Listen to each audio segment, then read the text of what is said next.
Hello guys, welcome back to my channel. তো তোমরা সবাই কেমন আছো? আশা করি সবাই খুব ভালো আছো, আর আমিও খুব ভালো আছি। তো তোমরা দেখতেই পাচ্ছ রেডি হয়ে গেছি, আর রেডি হয়ে দেখো বেরিয়েও পড়েছি। আর আজকে আমি, মা, ভাই যাচ্ছি আমার একটা ছোট ইচ্ছে পূরণ করতে।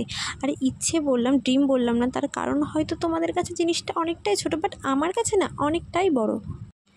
দেন গোবরডাঙ্গা স্টেশনে চলেও এসেছি কথা বলতে বলতে তোমাদের সাথে। তো তারপরে দেখো গাড়িটা গ্যারেজেও রেখে নিলাম, আর এইদিকে দেখো আমি আর ভাই হেঁটে হেঁটে চলে যাচ্ছি স্টেশনের দিকে।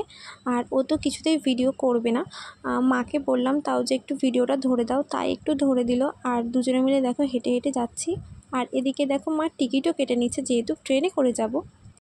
দেন দেখো প্ল্যাটফর্মেও চলে এসেছি, যেহেতু ট্রেন ধরবো। আর এদিকে দেখো ভাইয়ের সাথে একটু ভিডিও করতে বলছে যে ভিডিও কর, আর ও যেই দেখছে ক্যামেরা অন, ও না পালিয়ে যাচ্ছে। মানে ও এতটাই লজ্জা পায়, লজ্জা যদিও আমিও পাই, তো ওর থেকে একটু কম পাই, জানি না ও কেন এত লজ্জা পায়। তো তারপরে দেখো কথা বলতে বলতে ট্রেনটাও ঢুকে গেছে, আর এই ট্রেনেও আমরা উঠে পড়লাম। আর এদিকে দেখো এই যে মহিলাটাকে দেখতে পাচ্ছ, আমি জানি না ওনার সাথে কোনো পার্সোনালি আমার শত্রুতা আছে কি না, তবুও দেখো ভিডিও করছি, উনি দেখলো তবু একবারও একটা হাতটা সরলো না। যাই হোক, বাইরের কিছু তো তোমাদেরকে দেখাতে পারলাম না, তাই ভাবলাম নিজেকেই দেখাই।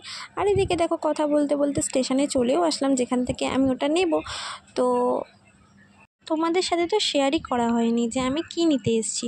তো আমি নিতে এসেছি একটা রিং লাইট, আর জানো তো এটা না আমার খুবই দরকার ছিল, আর অনেক দিনের একটা ইচ্ছাও ছিল যে এটা আমি নেব। তো তারপরে দেখো মা দেখে নিচ্ছে যে কোনটা ভালো বা কোনটা নেবে। দেখো ফাইনালি একটা পছন্দ হয়ে গেল, আর এটা নিয়েও নিলাম, আর প্যাকিং করে দিচ্ছে। আর তোমরা দেখতে পাচ্ছ ও লাইটটাকে কিভাবে নিয়ে যাচ্ছে।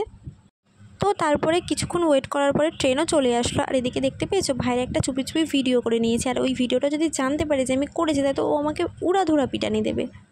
আর তারপরে দেখো গোবরডাঙ্গা স্টেশনে নেমেও গেলাম। আর তারপরে মা এই দোকানটা থেকে একটু খাবার নিয়ে নিচ্ছিল, আর মিষ্টিও নিয়ে নিল।